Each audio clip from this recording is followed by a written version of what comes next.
Henning, I would like you to take us a bit back in time. Many years ago, you had a label printing house in this hall where we are at the moment. Sure.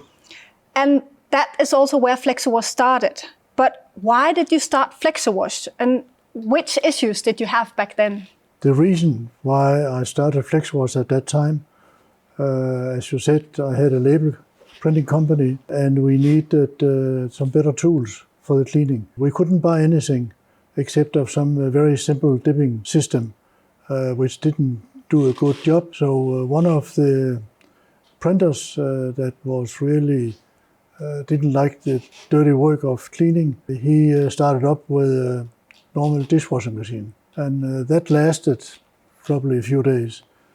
Then it didn't work any longer, because it's not like washing dishes, it's like washing things that is sticking and gluing, which ink is, and that was the main reason why it really didn't work. So we started to talk with some machine manufacturer of the local machines and developed the first simple washing machine, and that was back in '89.